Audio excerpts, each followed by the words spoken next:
And of course, we're going to close Rikers Island and end that bad history. But there's still an outstanding issue, and it's solitary confinement, also known as punitive segregation. Look, we ended it already for young people, and New York City led the way in this nation in addressing the fact that we should not have young people in solitary confinement. We all remember the tragedy of Khalif Browder, and we acted on the lesson of that tragedy. He did not die in vain. But then we saw another tragedy recently, Layleen Polanco. Layleen Polanco should not have been in Rikers to begin with. Layleen Polanco should not have been in solitary confinement. And Lord knows she deserves justice. Her family deserves justice. The transgender community deserves justice.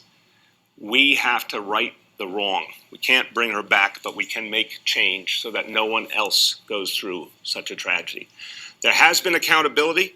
17 correction officers have been disciplined, 4 suspended without pay, and this is just the start of the disciplinary process. But we need to make changes immediately in how people who are incarcerated in our jail system are handled, and we need to make sure they are safe. So effective immediately, people with underlying medical conditions will not be subject to punitive segregation or solitary confinement. There already have been some prohibitions in place, for example, for serious mental illness or pregnancy. We're expanding the list. There's a list on your screen right now. Every medical condition you see on your screen would be a cause for a prohibition of any individual being put into solitary confinement. That's important. We're doing that literally starting today. But we have to go farther. So let's take the next step. Let's end solitary confinement altogether.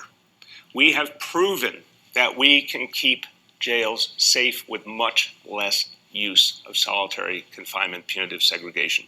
Now, there's a lot to do because the jails are still not safe enough. Let me hasten to make the point. We have a lot to do to create more safety for people who are incarcerated and for our correction officers and employees alike.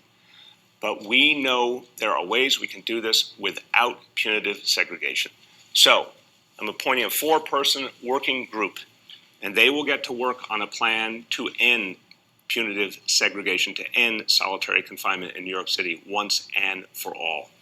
4 members of the group will be the Vice Chair of the Board of Corrections, Stanley Richards, the Commissioner of Corrections, Cynthia Brand, the President of Just Leadership USA, Deanna Hoskins, and there will be a representative from the union that represents our corrections officers, COBA.